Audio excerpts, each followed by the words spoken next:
el programa de información. La revista de opinión Democracia.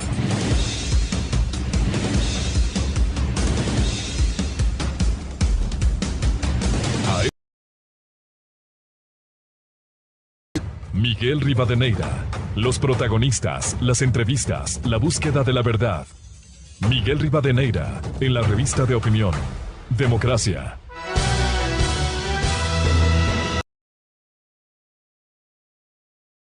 Con 32 minutos en el territorio continental ecuatoriano, saludo cordial de opinión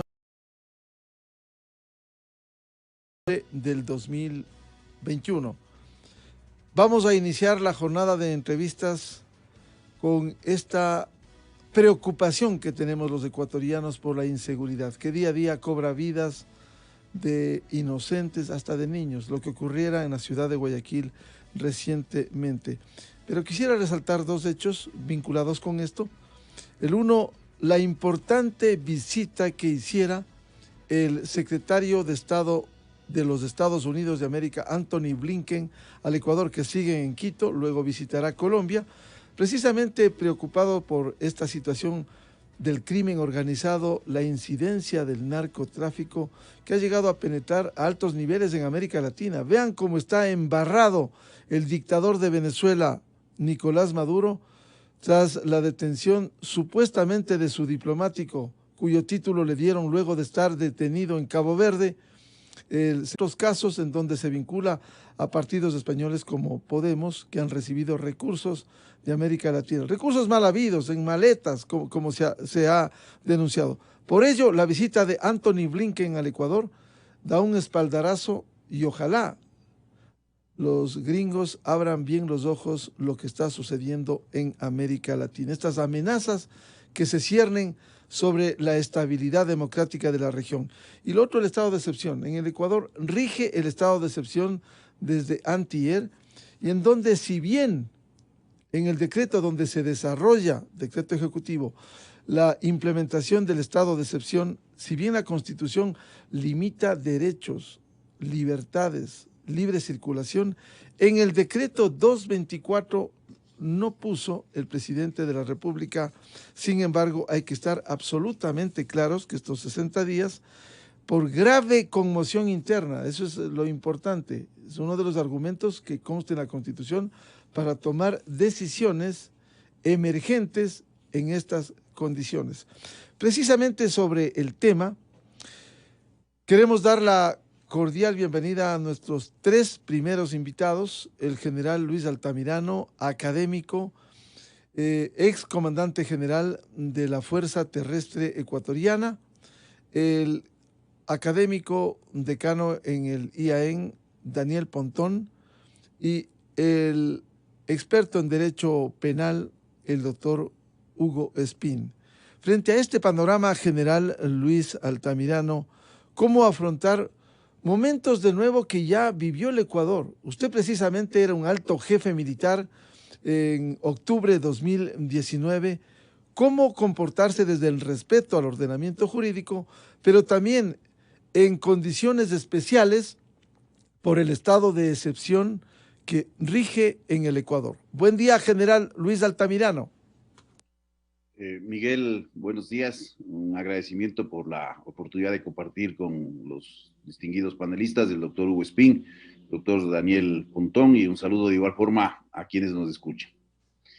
Bien, como usted claramente lo menciona, en primer lugar, este problema no es un problema nuevo en términos de la declaratoria de un estado de excepción para atender lo que estamos justamente mencionando, que es la excepcionalidad de una situación que atraviesa el país. Y de igual forma, usted menciona que este decreto tiene una característica sui generis, toda vez de que no existe de una forma declarativa y tácita una restricción de derechos.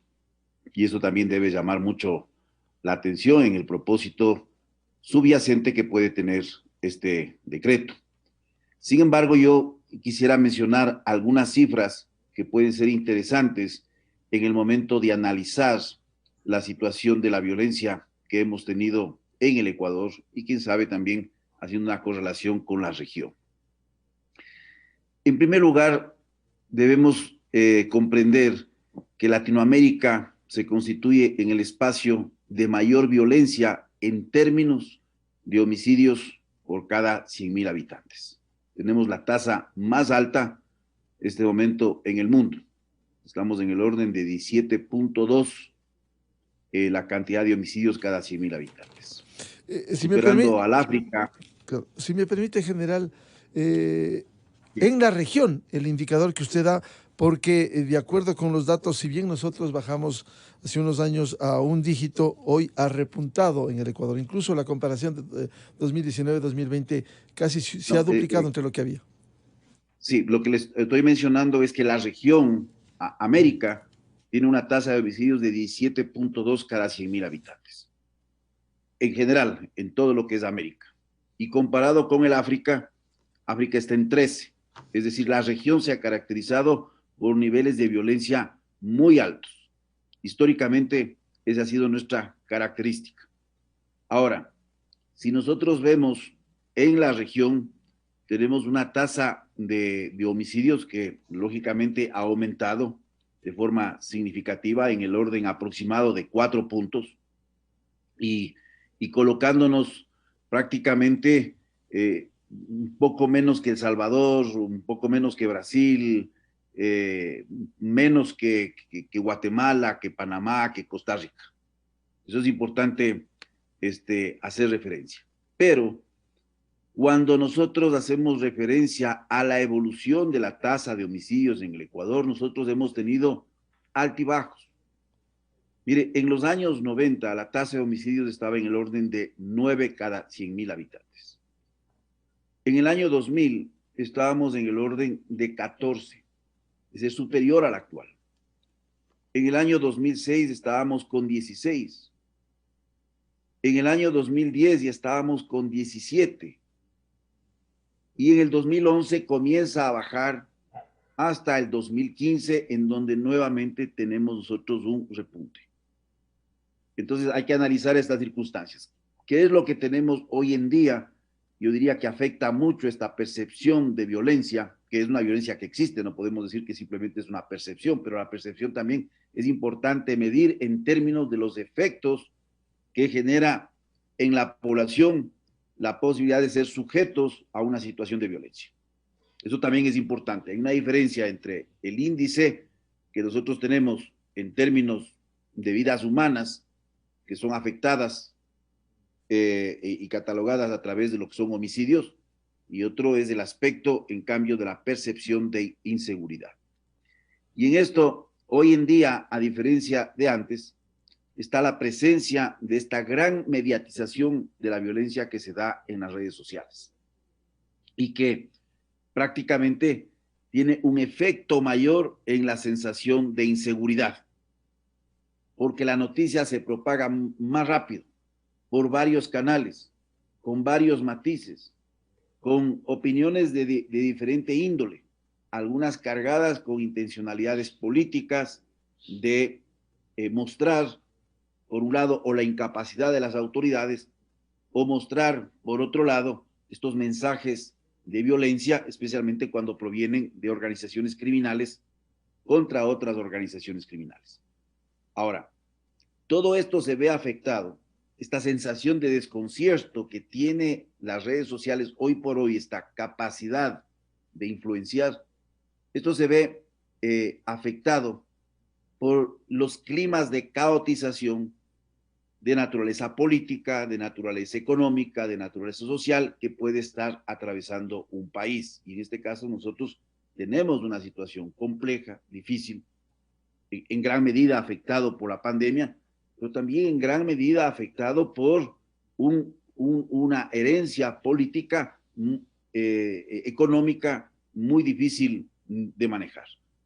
Y esto lo que genera, y el peligro de esto, le digo, Miguel, y el peligro de esta situación es que esto puede generar justicia por mano propia.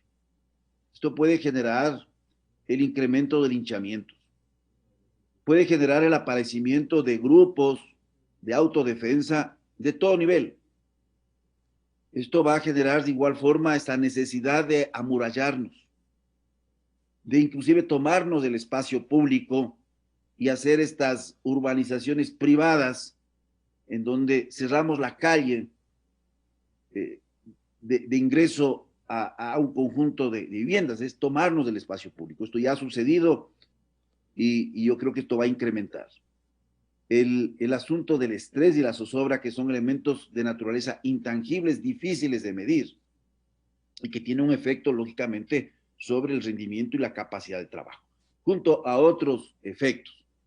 Entonces, yo creo que el estado de excepción en sí, que puede tener también otro tipo de connotaciones, desde mi punto de vista, tiene una incidencia en tratar de bajar estos niveles de zozobra, en tratar de disminuir estos niveles de estrés social que existe, por la cantidad de eventos que hemos vivido, los propios eventos de las cárceles, los propios enfrentamientos que se dan entre estas bandas rivales en espacios públicos y los efectos de la delincuencia común en términos de robos, de asaltos o inclusive la pérdida de vida en personas que sin estar involucrados en esto de forma fortuita son afectados. Pues eso le podría mencionar, Miguel. Muchas gracias, el general Luis Altamirano, ex comandante del Ejército Académico y quien fue parte, y hablaremos más adelante de lo que fue ese octubre 2019 desde el Frente Militar. Bienvenido a Daniel Pontón, decano y académico experto en seguridad. ¿Cómo afrontar estas condiciones difíciles en seguridad con un estado de excepción? Como decíamos, si bien la Constitución establece los lineamientos a desarrollar en un decreto ejecutivo, no todo lo que dice la Constitución ha sido acogido. Por ejemplo, la movilidad en el Ecuador. Buen día a Daniel Pontón. Hola Miguel, un saludo a Luis y a Hugo. Igual un placer estar con ustedes. Saludo a todos también. A ver, me parece que el estado de excepción, y concuerdo con Luis, es un recurso que por lo general distintos gobiernos lo han venido usando. El presidente Lasso no es la excepción y lo seguirán seguramente usando los nuevos presidentes de la República para hacer frente a ciertos eventos que sobrepasan, digamos, la normalidad, el normal desenvolvimiento del Estado en el ámbito de la seguridad. Y como esta excepción es excepcional, es un Estado que permite tomar cierto control puntual de ciertas cuestiones que están complicadas, desbordadas, pero que por su misma naturaleza es corto en el tiempo. Nosotros estamos, a ver, ahí hay un tema interesante, si bien es cierto, el tema del estado de excepción que trataba el presidente deja abierta algunas cuestiones. Seguramente la Corte Constitucional en los próximos días se pronunciará y limitará este estado de excepción. Eso hay que decirlo así, porque así lo venía haciendo, ¿no? Y cito un control constitucional, y en ese sentido me parece que iba a venir algunas cosas que se limiten muchas veces las cuestiones del estado de excepción, porque no se las puede dejar abiertas así por así. No obstante, yo creo que nuestro problema básicamente es la normalidad. O sea, el estado de excepción es excepcional, la normalidad es el problema, y la normalidad es donde se cometen grandes problemas, ¿no? A ver, el presidente, el gran problema que tiene ahorita de la seguridad de este país, de alguna otra forma, está relacionado con el tema de las muertes violentas. O sea, el crecimiento que hemos tenido del tema de muertes violentas homicidios, asesinatos específicamente, es preocupante. No es, obviamente, el más alto de la región, pero, sin embargo, el crecimiento respecto al año 2018 es más del doble. Se prevé que este año vamos a llegar a una tasa cercana a las 12, cuando tuvimos cerca de 5.8, ¿no? Entonces, posiblemente eso es un tema que nos preocupa muchísimo a los ciudadanos. Mucha de esa violencia está relacionada con la violencia carcelaria. Solamente este año el 12,5% de las muertes violentas de este año han sido producto de las cárceles, ¿no? Son algo que ha venido creciendo en los últimos años. Por lo tanto, el tema carcelario es un punto altamente estratégico para recuperar la seguridad en general de las calles, en el tema de asesinatos, homicidios, y en general en muchas otras aristas. Y ese es uno de los problemas sustanciales que estamos enfrentando como Estado. Yo creo que ahí hay dos aristas importantes que yo soy convencido de que el problema de la violencia criminal en general la violencia homicida, pero la violencia criminal, la única variable directamente relacionada y que tiene efectos en múltiples áreas es el tema de impunidad. O sea, si usted tiene los niveles de impunidad que lo está teniendo ahorita en el país, no lo va a poder controlar, y para eso se necesitan inversiones muy focalizadas, pero también muy estratégicas en ese ámbito, en el ámbito de la investigación criminal, en el tema de la fiscalía, en el seguimiento del trabajo de los jueces, ¿sí? Y obviamente en el manejo del problema carcelario. Ustedes saben que es un problema, ¿no? Las bandas se han hecho muy poderosas y ahí hay unos problemas muy fuertes respecto al tema del control. Pero si usted no controla ese tipo de factores, esto va a derivar mal. Ahora, el presidente ha focalizado un tema que tiene relación, no quiere decir que no hay relación, pero de alguna otra forma es una variable distinta, que es el tema del narcotráfico. Si hay relación, yo no digo que no. El problema es que el narcotráfico en sí, y así lo muestra la estadística comparada, digamos, no en todos lugares es tan violento como el que estamos teniendo en este caso en el país.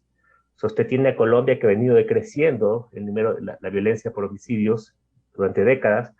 Sin embargo, el nivel de penetración del narcotráfico en su territorio ha sido abrupto en la última década. Y eso, de otra forma, que demuestra que el narcotráfico necesita otro tipo de tratamiento, ¿no? Posiblemente la estrategia de control del narcotráfico que está adoptando el presidente es la adecuada. Yo creo que poner radares es bueno.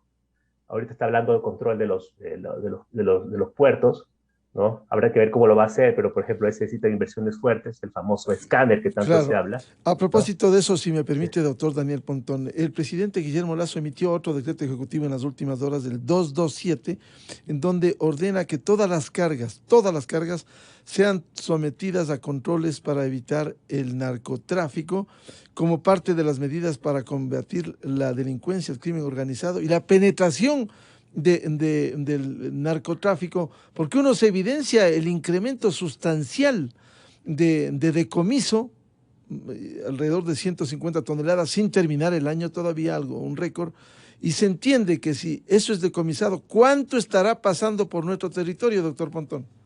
Así es. Mire, ese tema es interesante que usted pone. El problema es que actualmente el tema del control de puertos, y lo voy a decir de acuerdo a la información que tengo, se lo hace de forma manual, ¿no?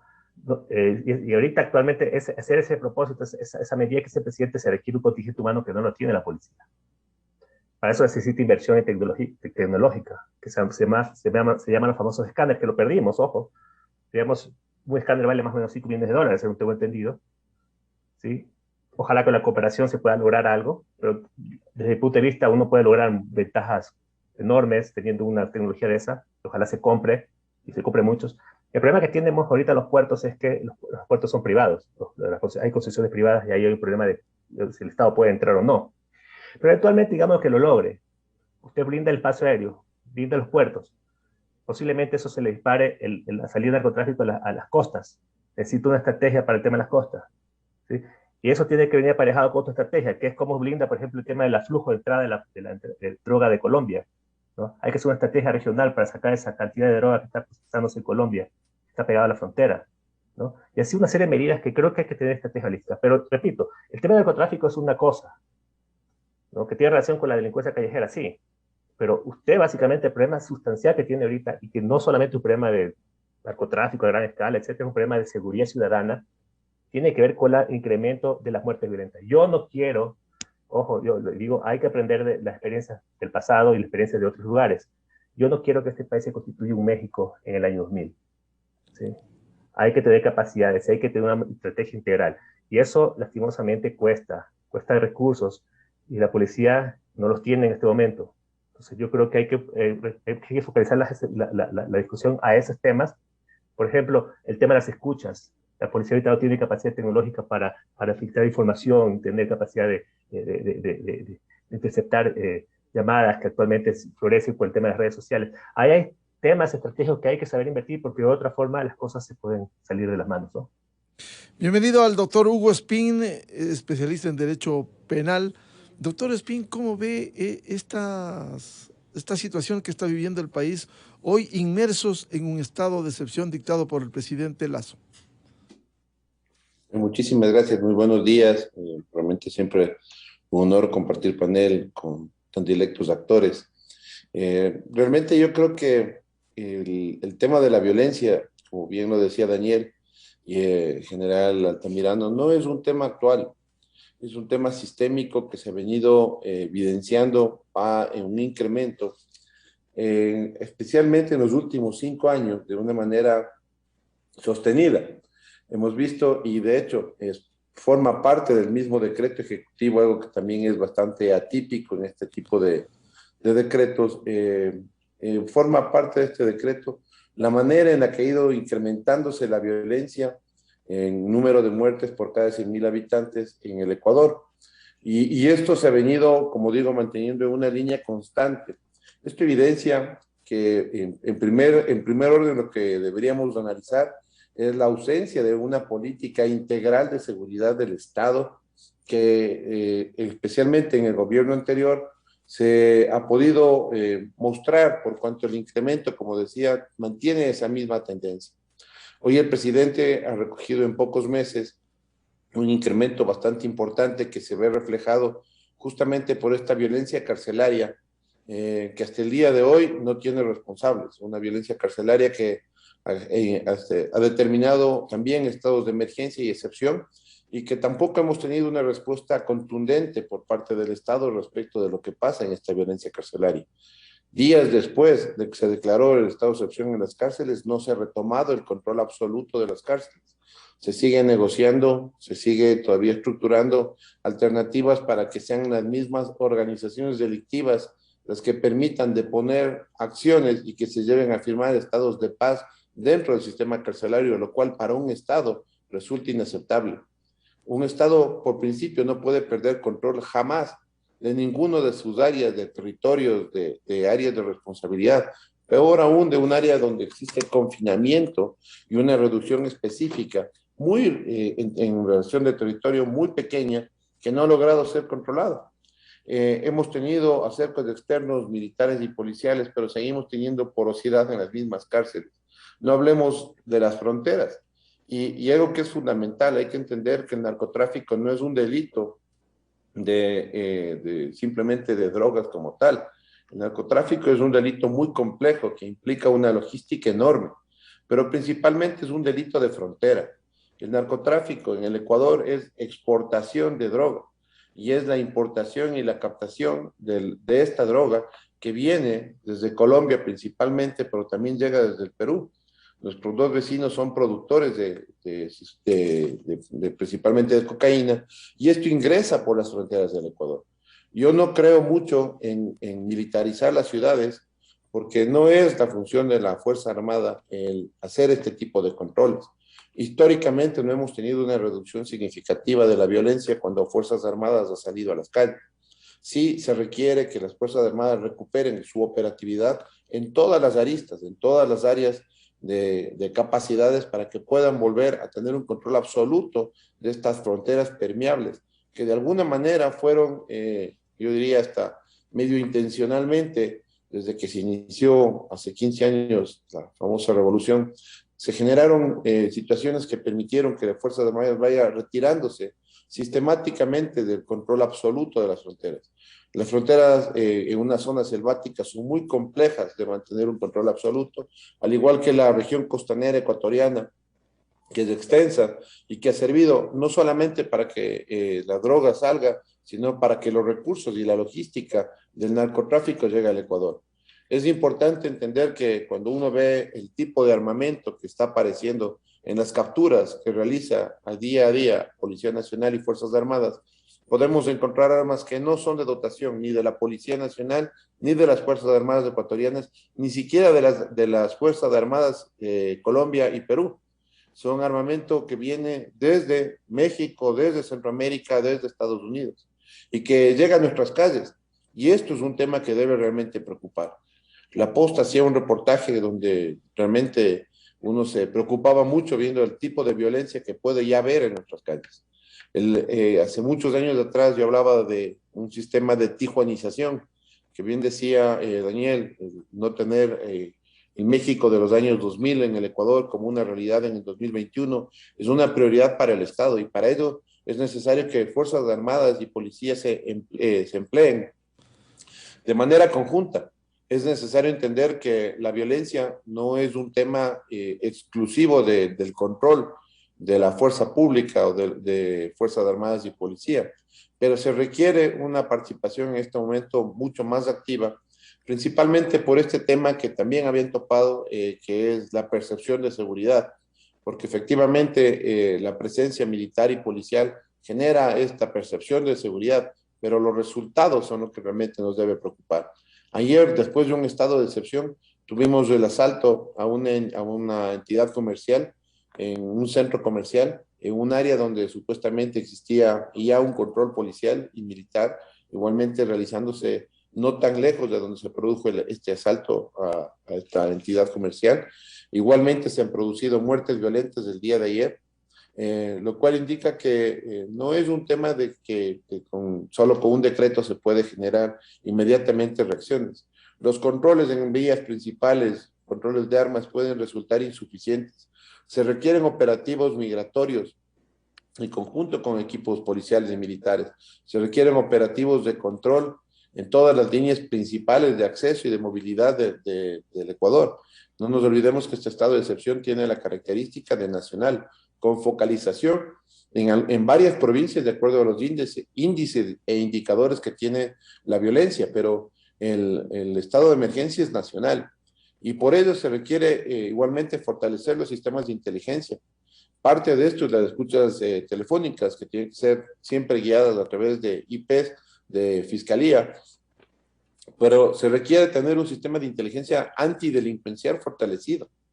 El destruir la CNI, el percibir la necesidad de hacer cambios, implica igualmente la necesidad de generar fortalecimientos para el sistema nacional de inteligencia, fortalecer los sistemas de investigación, que es igualmente debería ser en este momento uno de los elementos más importantes para el gobierno, darle la fortaleza que se requiere, porque hay que entender que la violencia y la delincuencia tiene niveles, y por eso en la policía se generaron 3 unidades que podían manejar estos niveles, que era la ULCO para la lucha contra el crimen organizado nacional e internacional, la UIAD que manejaba organizaciones delictivas dentro del país de mediano orden, digámoslo así, y las VACOS y PROVAC, que son las que trabajaban con la delincuencia común. Y todo esto hace que los entornos de seguridad no sean simplemente tomados desde un punto de vista aislado, sino que tiene que manejarse ya un sistema integral, que el análisis tiene que darse tanto hoy que Fuerzas Armadas se integra a la seguridad ciudadana de manera plena, tiene que darse de manera coordinada y estructurada. No puede darse simplemente con controles de armas o con situaciones que son muy puntuales y hasta cierto punto quedan en el ámbito mediático. Se requiere tener un proceso fortalecido de intervención, igualmente el poder llevar adelante procesos de judicialización, porque esto es un elemento fundamental, el tener claro cómo se van a llevar adelante estos procesos de judicialización y el manejo de la identificación de perfiles de lo que se va levantando en el día a día.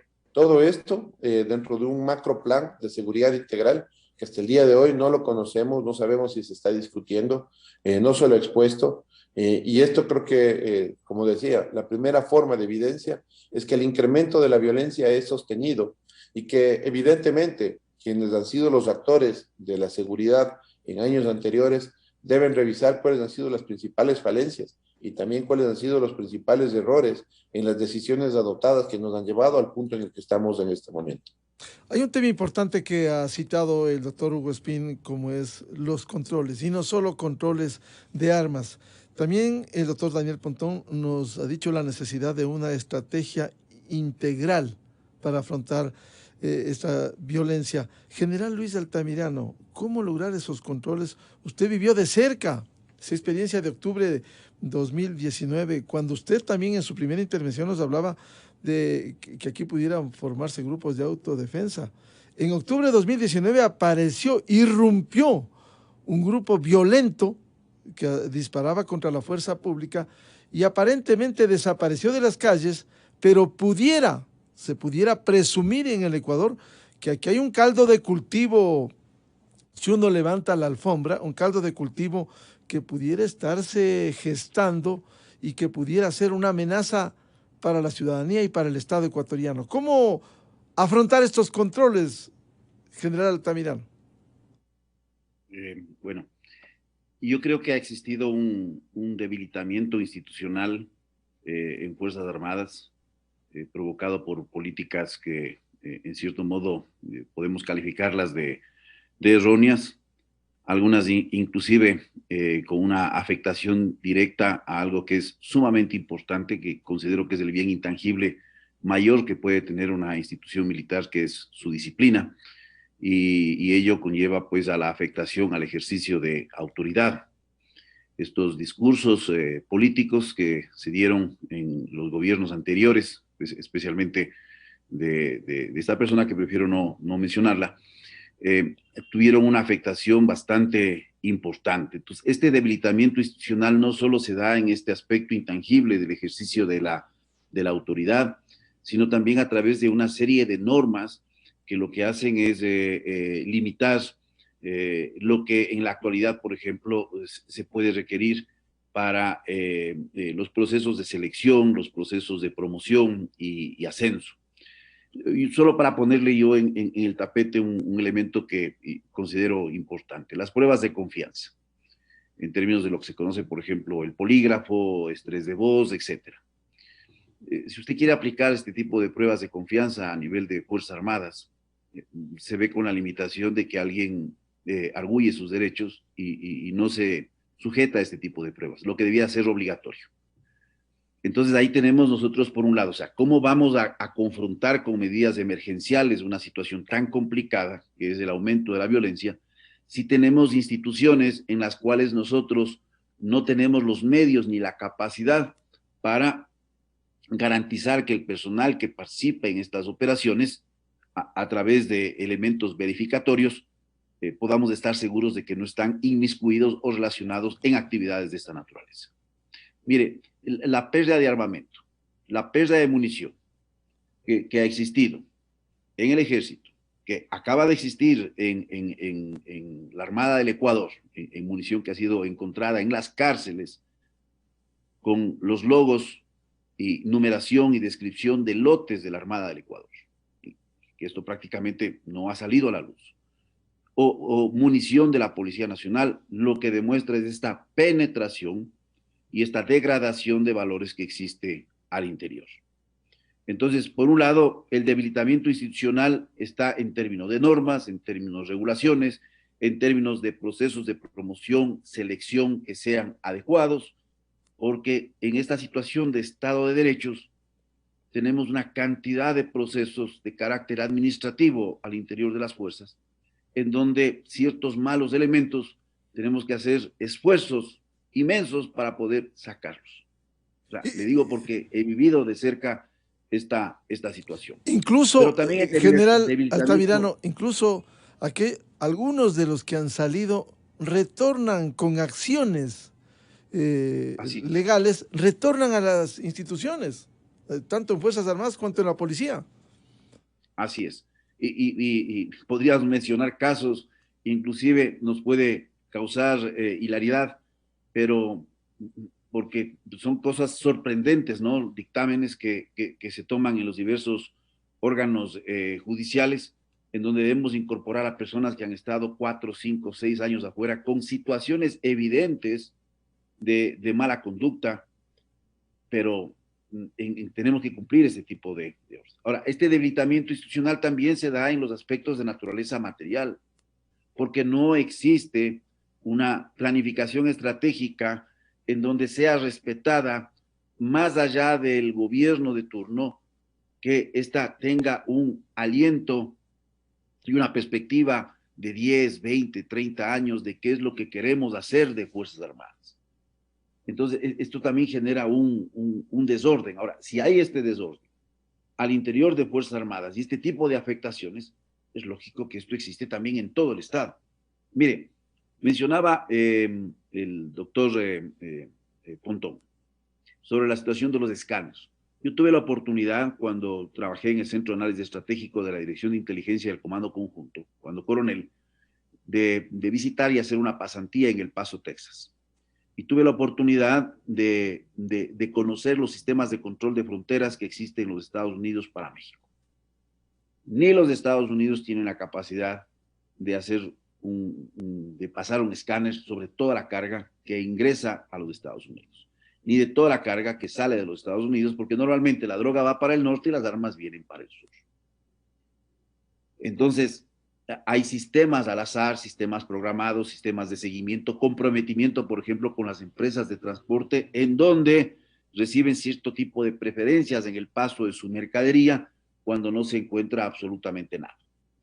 Entonces, hay que construir mecanismos con, no solo es esto de cuestiones de controles o sistemas de vigilancia, sino también de comprometimiento de las empresas, de comprometimiento del Servicio Nacional de Aduanas, con la definición también de responsabilidades. Es decir, tenemos un debilitamiento institucional en términos de normativas, en términos de la materialidad que se requiere para el cumplimiento de las diversas actividades.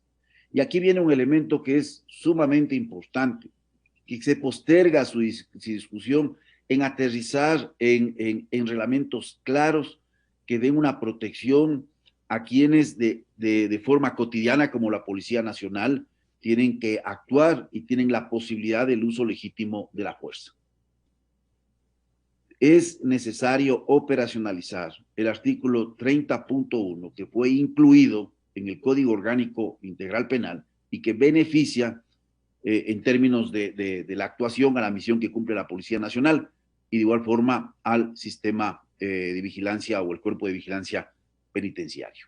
Ahí debió haberse hecho al mismo tiempo, y esto yo lo he presentado para la comisión respectiva de la Asamblea Nacional, a través de una consultoría que me hicieron, la necesidad de articular el 30.2, de tal forma de que las Fuerzas Armadas puedan tener las mismas prerrogativas que la Policía Nacional en la franja de frontera de 20 kilómetros, en la seguridad de las áreas estratégicas y en caso de estado de excepción, cuando las condiciones así lo determinen en términos de la posibilidad del uso de la fuerza. ¿Eso no lo tienen, general Altamirano, eso no lo tienen ahora?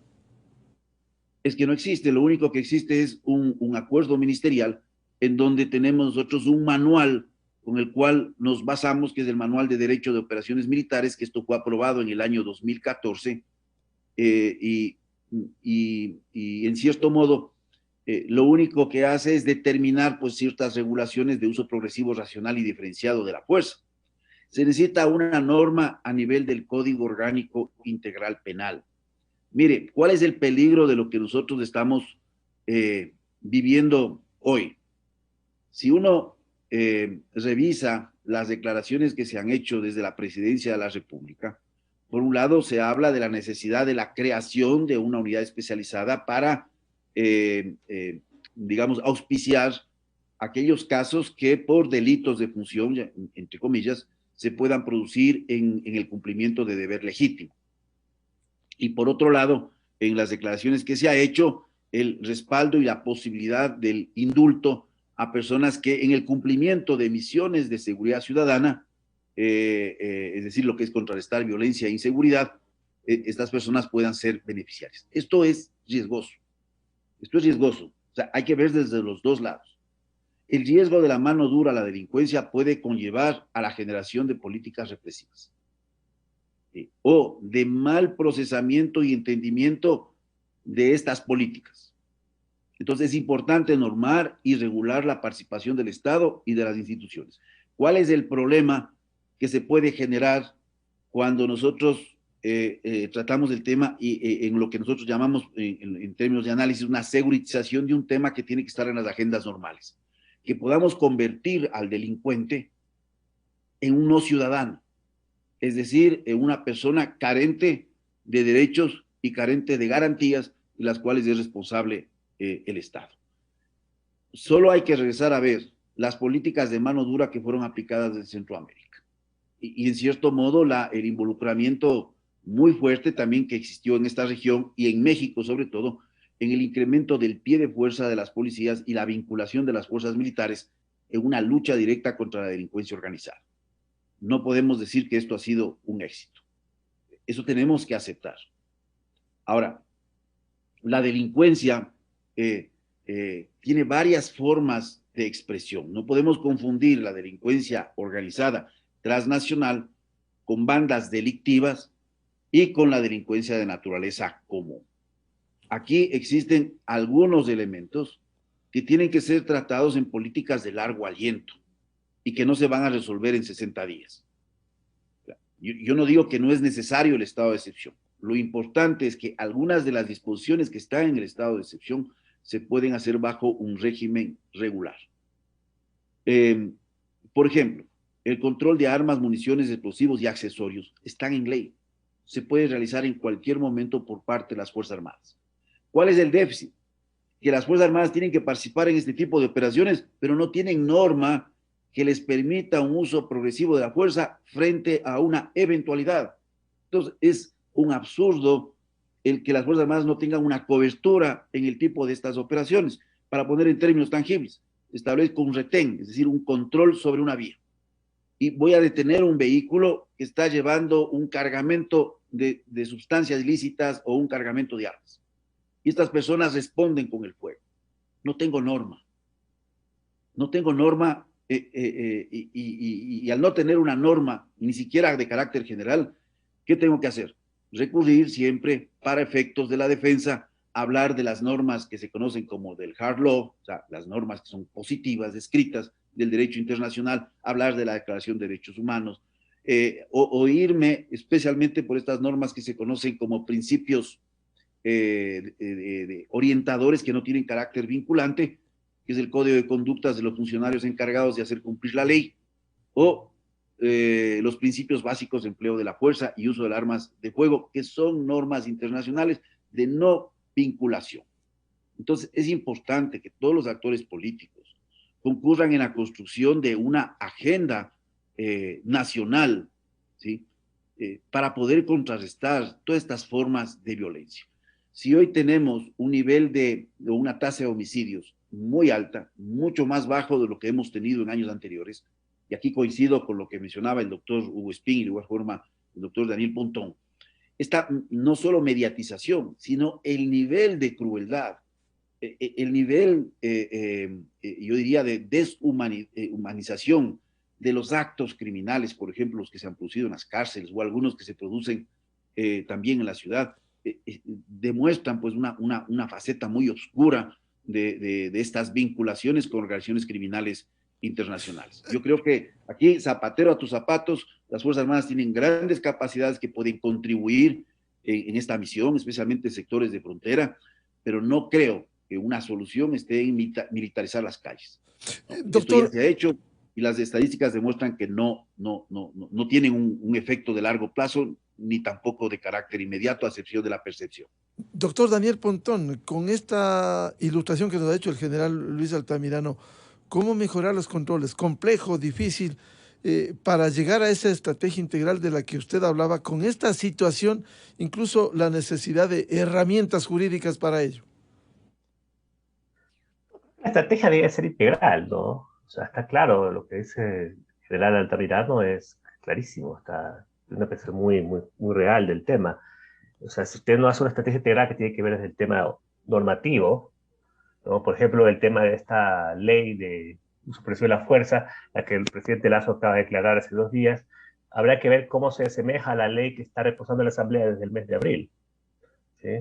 Que esa ley un poco también es una ley orgánica que incorpora también el trabajo de Fuerzas Armadas, según lo que estuve leyendo, y a ver qué agregado se le puede dar. Pero en el tema normativo hay que hacer muchísimas cosas, hay que buscar elementos que un poco busquen la mejora de coordinación, pero también el trabajo a nivel de corte operativo, ¿no? También obviamente se tiene que trabajar a niveles reglamentarios, normativos, de protocolos que permitan un poco mejorar los niveles de coordinación. Hay trabajos estratégicos, ¿no? Yo siempre digo, el Estado, el gobierno al parecer está perdiendo la batalla. Esa es la idea que un poco persiste en la ciudadanía. Yo ayer vi unas encuestas donde básicamente el tema de seguridad la gente tiene una visión muy negativa. Y eso un poco lo que nos da la pauta de que al parecer el gobierno está perdiendo la batalla. Yo creo que hay que establecer objetivos ganadores. Estos objetivos ganadores, de alguna otra forma, se en el ánimo de la fuerza pública, de las instituciones, un poco también cala que hay cosas que se pueden hacer bien y se pueden lograr objetivos concretos. Yo creo que hay que buscar ese tipo de por dónde empezar. Justamente la seguridad es tan amplia que desborda las agendas. Desde mi perspectiva, el gran problema que tiene ahorita el país es este crecimiento abrupto de las muertes violentas. Yo creo que hay que empezar por ahí. ¿Sí? Doctor Pontón, otros, por lo que usted dice, ¿en qué se podría lograr éxito en esos asuntos puntuales como política de Estado? Porque yo sí creo que se puede bajar la tasa de homicidios. Yo sí creo que se puede bajar la tasa de homicidios. ¿Sí? Se puede, hay que establecer una política pública direccionada a ello. Y eso, lo acabo de decir hace rato, la estrategia básicamente es el control de impunidad. Yo sí estoy convencido que si usted no controla impunidad no lo va a lograr, ¿no? Por ejemplo, el tema de armas de fuego. El Estado está perdiendo, no está debiendo mucha explicación con respecto al tema de armas de fuego que se cometen al interior de los centros penitenciarios como en las calles. Hay ese reportaje de La Posta, donde hay chicos que tienen unas, no sé qué tipo de armas son, pero son armamento pesado, ¿no? No sé si fue acá, con dorada, como el más estilo narco, ¿no? ¿De dónde viene ese armamento? Discúlpenme. O sea, yo personalmente pensé, ¿por qué no una estrategia de elevar las penas para el porte de armas de fuego? El Estado tiene que ser extremadamente severo con las personas que porten armas. ¿Sí? Hay que saber dar ahora no solo las armas, sino también las normas, sino los controles. ¿Cómo entender que sigue entrando arma pesada a las cárceles? Por eso le digo, eso yo creo que el Estado debe darnos, porque ha habido acusaciones de los mismos portales donde dicen que muchas de esas armas bien son armas de dotación militar, policial, yo no sé, no estoy diciendo afirmando, pero eso se lanzó. Yo creo que la forma de responder frente a eso es con transparencia, ¿verdad? Es establecer una accountability de ese tipo de problemas para decir, bueno, el armamento no es de esa naturaleza, viene de otro lado, pero hay que fortalecer los controles en otros lugares para evitar que ese flujo de armas venga. El problema es que el tema de las armas, por lo general, siempre es la historia no contada de los conflictos, ¿no? En el caso de todo mundo se focaliza en el tema de droga, pero el general Tamirano hablaba de Estados Unidos. Las armas, la droga entra a Estados Unidos y las armas salen de Estados Unidos. Y hay una cosa que ahí siempre se queda una especie de un campo gris muy poco elevado, pero las armas tienen directamente relación. En el caso de Ecuador, el nivel de representación de los homicidios por arma de fuego en el año 2008 eran del casi 55%. Ahorita estamos en el 70%. O sea, hemos crecido abruptamente, y en Guayaquil eso es mucho más, ¿no? Entonces, el arma de fuego hay que saberlo controlar, pero ahí hay que establecer una estrategia inteligente. Y en caso y hay que fortalecer los controles a nivel normativo, a nivel operativo, a nivel estratégico. Hay que hacer una estrategia integral frente a este tema. Pero yo sí creo que el gran problema que tiene aquí, insisto, es el tema de las muertes violentas. Y eso no quiere decir que no hay otros problemas importantes, pero en este caso, esa yo creo que es una estrategia ganadora, reducirlos. Doctor Hugo Espín, ¿es posible reducir esos niveles de homicidios? Como ha dicho el doctor Daniel Pontón y nos ha ilustrado el general Luis Altamirano, el romper y que funcione la administración de justicia por los niveles de impunidad. Realmente hay varios temas que son realmente interesantes aquí. Es una agenda, como decía Daniel, bastante amplia, las aristas son múltiples, pero hay que tomar en consideración algunos elementos. Cuando se hablaba de que las armas que ingresan son las que entregan los mismos fuerzas que llegan a hacer los controles dentro de las cárceles, es fácil, hay que ver la logística. Los fusiles que se han encontrado, el tipo de fusiles no son de dotación militar, no son de dotación policial, son fusiles modificados, son modelos especiales de HK416, modelos de M4 modificados, que se pueden apreciar y que los expertos en el seguimiento de armas van a ver que el incremento igualmente de las muertes violentas tiene una relación directa con el uso de armas automáticas que están apareciendo en las calles. De ayer, justamente veía unas imágenes de uno de los miembros de esta banda de los choneros que fue ejecutado en las calles de Guayaquil con el uso de un arma automática, con múltiples impactos en el vehículo y con el tipo de munición que no usa Fuerzas Armadas. Es necesario entender que la problemática justamente de las armas, después de que el Estado cerró las importaciones de armas de fuego al Ecuador, y que se cerró los permisos de porte de armas, los de tenencia se han mantenido vigentes, pero se han incrementado una serie de controles muy exigentes y un proceso muy engorroso para el tema del registro de armas, hizo que muchas de estas armas entraron en estado de ilegalidad. Y ahí también se pueden cometer exabruptos, es decir, personas que estando en una tenencia legal, por no renovación de permisos, por una condición administrativa, pueden terminar cumpliendo una pena agravada en este momento por una tenencia irregular. ¿Qué es lo que nosotros debemos de entender? Las armas que están en las calles son las que generan la violencia. Generalmente son parte de estas organizaciones delictivas que sacan droga e ingresan grandes cantidades de recursos de logística.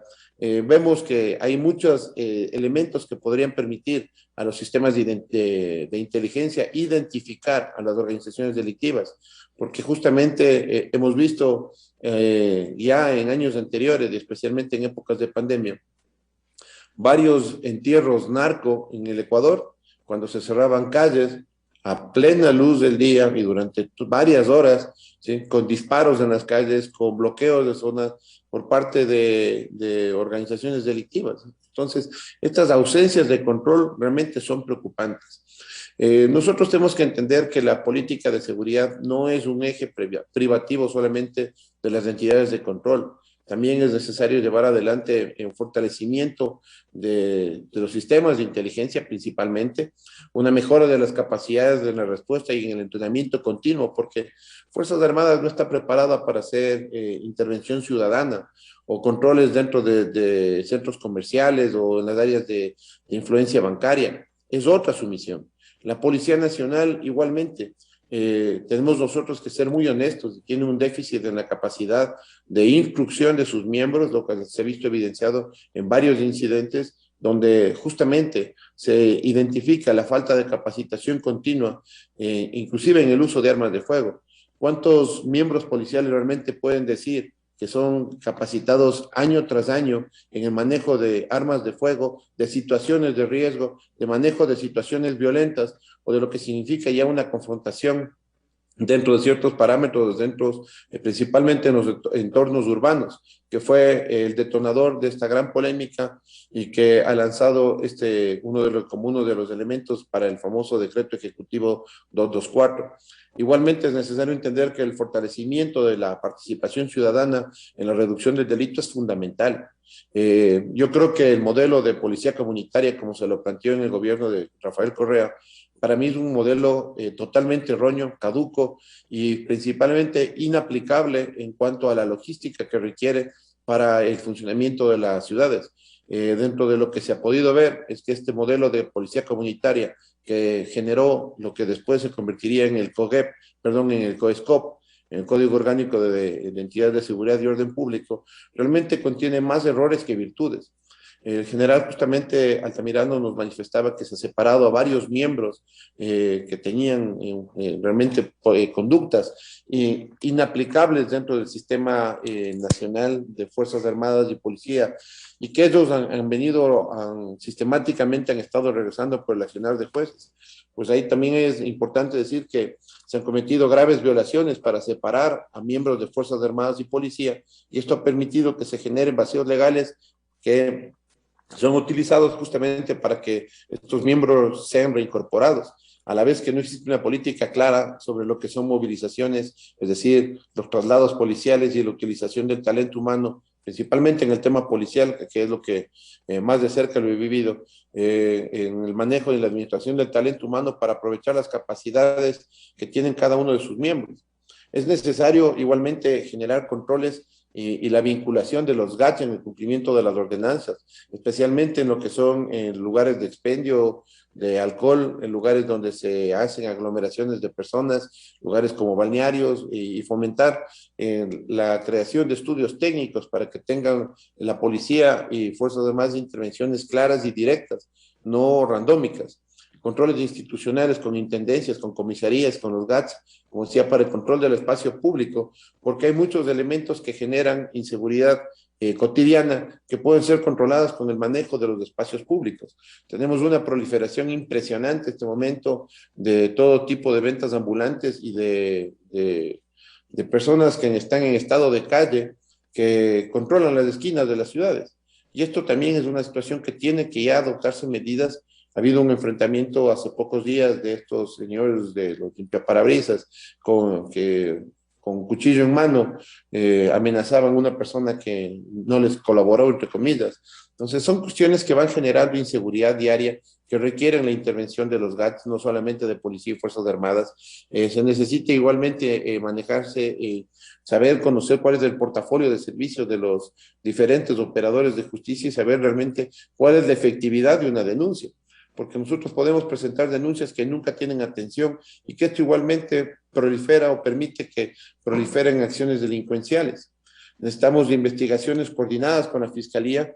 El uso, por ejemplo, de la intervención telefónica no puede ser un acto indiscriminado o simplemente potestativo bajo el paraguas de investigación de actividades delictivas. No nos olvidemos que el gobierno anterior nos dejó claras muestras de que la persecución política nace también del mal uso de los sistemas de inteligencia.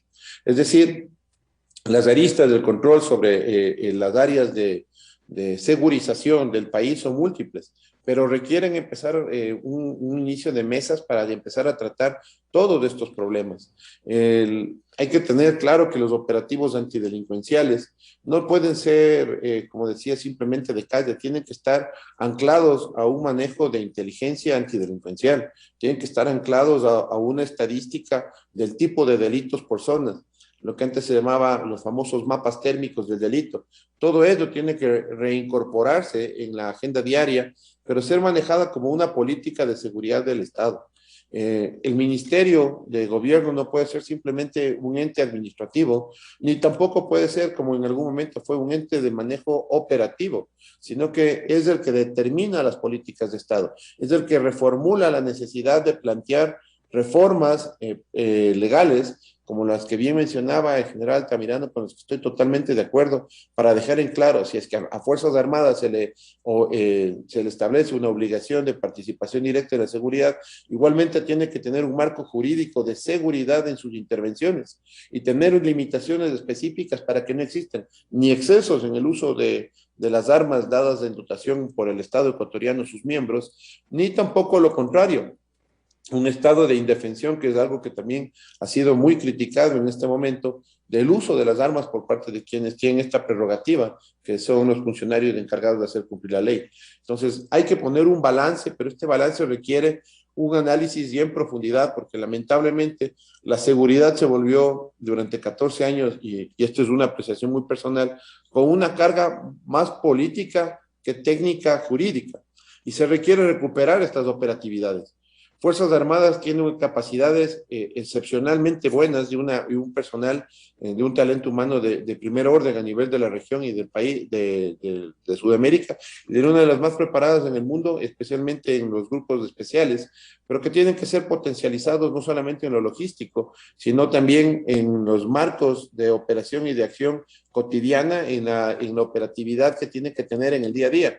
No puede ser simplemente que pensemos que el accionar, que ese ha sido un lamentable error, que el accionar de las Fuerzas Armadas se suscribe exclusivamente a términos de guerra, sino que hemos visto que todo el accionar se puede ver mermado cuando no se tiene transportes, cuando no se tienen vehículos adecuados, cuando en eventos que se están dando de grave convulsión interna, como los de octubre del 2019, no se tenía una respuesta clara en la parte logística igualmente, porque no se puede hacer uso indiscriminado de las armas en contra del mismo pueblo. Claro. Entonces, hay que establecer políticas y estructuras que generen una diferenciación de la necesidad de la seguridad del Estado. A propósito de lo que señala el doctor Hugo Espín, quisiera formularles una pregunta final muy puntual y una respuesta puntual.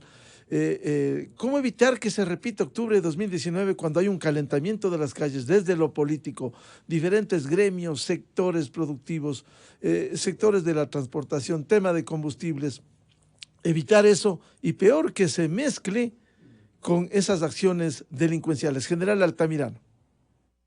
Bueno, yo creo que en síntesis es el diálogo, o sea, buscar la forma de tender puentes entre los diferentes actores políticos, los actores sociales, con la finalidad de encontrar soluciones consensuadas, soluciones mínimas que puedan atender a las necesidades del posicionamiento que pueden tener los distintos actores, como menciono, los distintos gremios.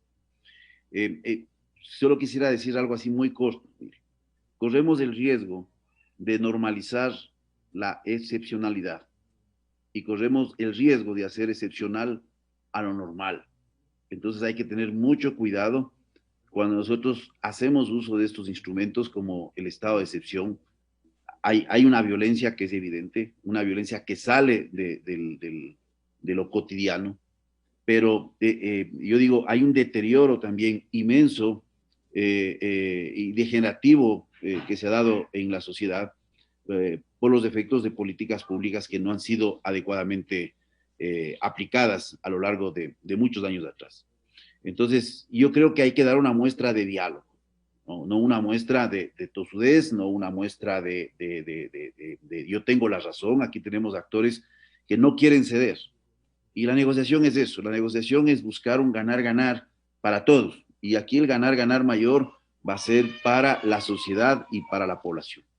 Eso es, Miguel. Muchas gracias. Doctor Daniel Pontón, ¿cómo afrontar amenazas que pudieran hacer recordar lo que fue octubre de 2019 y evitar ese calentamiento de las calles con una serie de reacciones que además se está observando con la criminalidad en el Ecuador?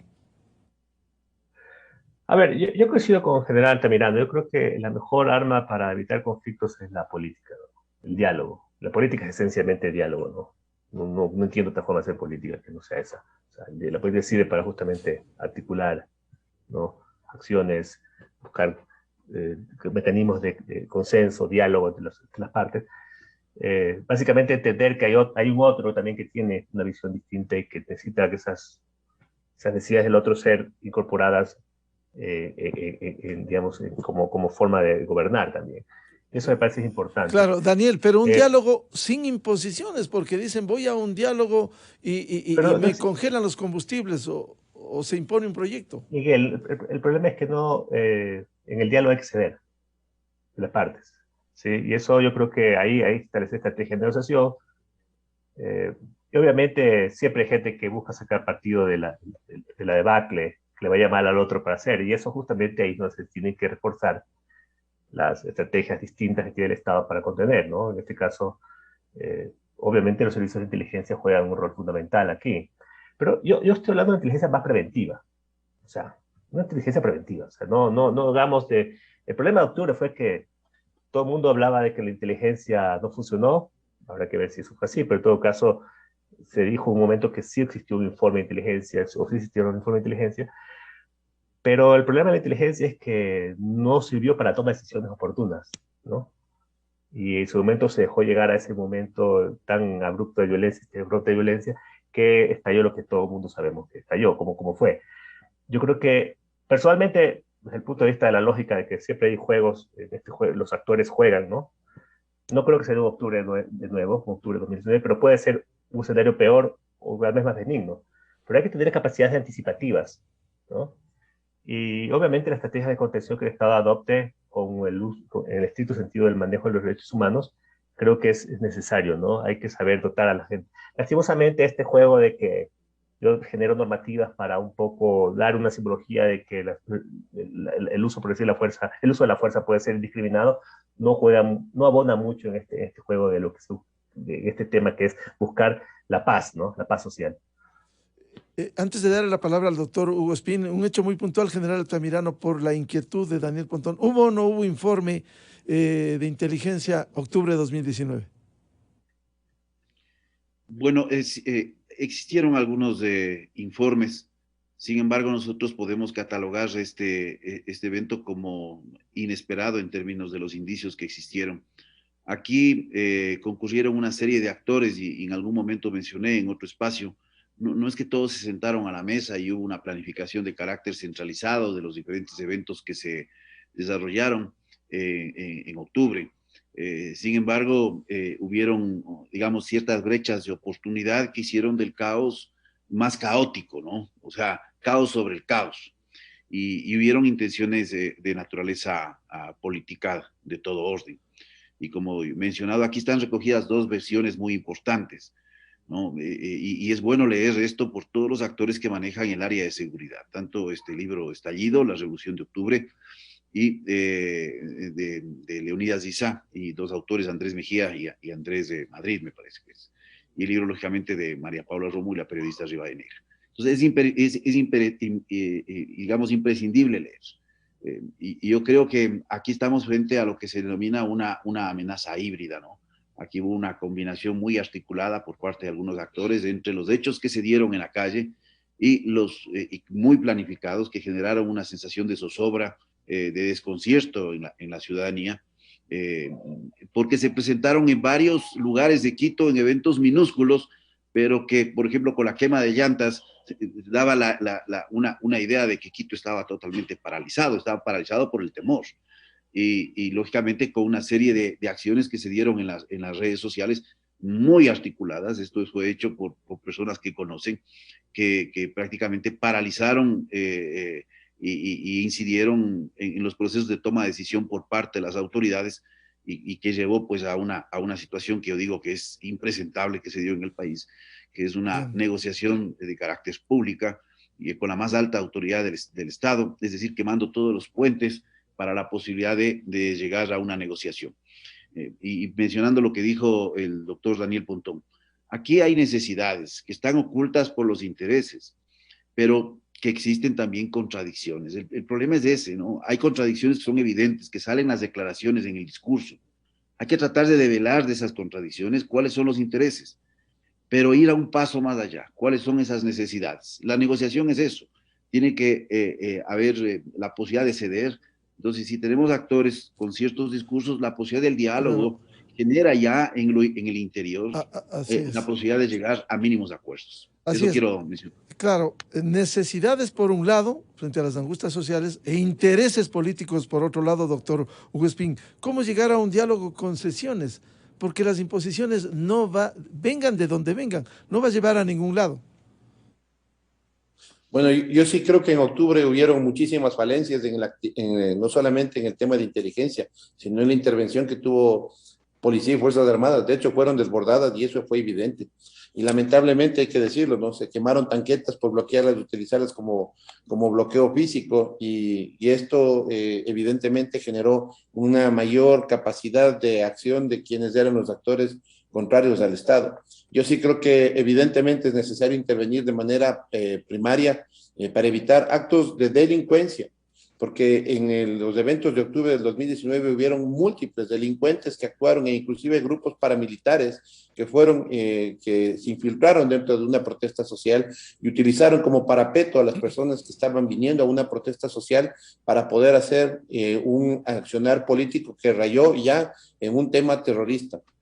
No se olviden que hubo tema de toma de instalaciones, neutralización de antenas de comunicación, amenazas sobre la distribución del agua, ataques a empresas y a entidades de generación, inclusive privadas, bloqueo de las ciudades. Es decir, esto no puede ser tomado a la ligera ni decir simplemente es una protesta social que tiene que ser dialogada. Esas acciones tienen que ser punitivas del Estado para penalizar a quienes actuaron de esa manera.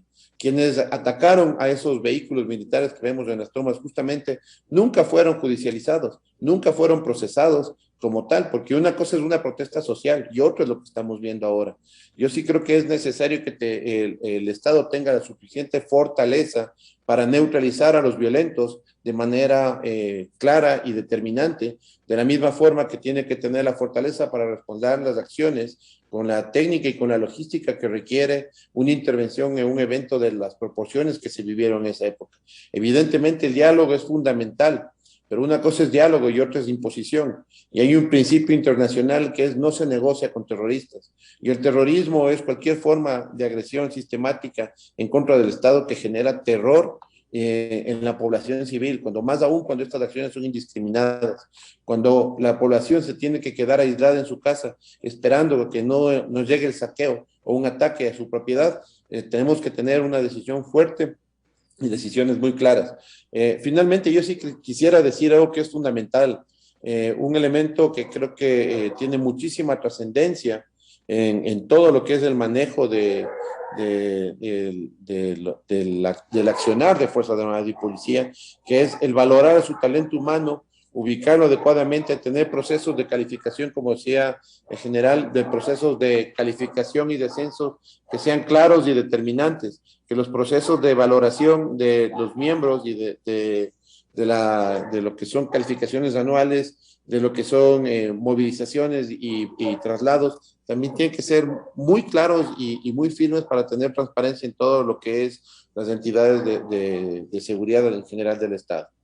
Gracias por hacer abrir los ojos a los ecuatorianos, porque el Estado no puede renunciar al control interno y por otro lado las amenazas que subsisten en el Ecuador y que no pudieran ser desechadas cuando aquí ha habido acciones violentas al margen de protestas legítimas, pero que se han entronizado en el Ecuador y que pudieran estar por allí organizándose y ser una grave amenaza para el control interno en el Ecuador.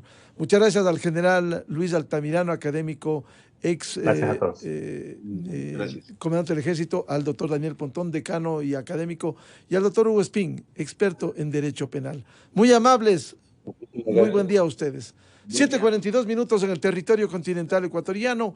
Vamos a hacer una pausa publicitaria en la revista de Opinión Democracia y tenemos otro debate sobre el tema de la focalización o congelamiento de los precios de los combustibles. Invitado el secretario ejecutivo de la Cámara de Derivados de Petróleo, Osvaldo Erazo, el experto petrolero Miguel Robalino y el experto en movilidad, el licenciado Guillermo Abad. Miguel Rivadeneira en la revista de Opinión Democracia. Bienvenidos al microinformativo de la hora. Tráfico de droga, tráfico de armas, tráfico de oro, lavado de recursos son algunos de los delitos que tienen sus hombros Al-ESAF,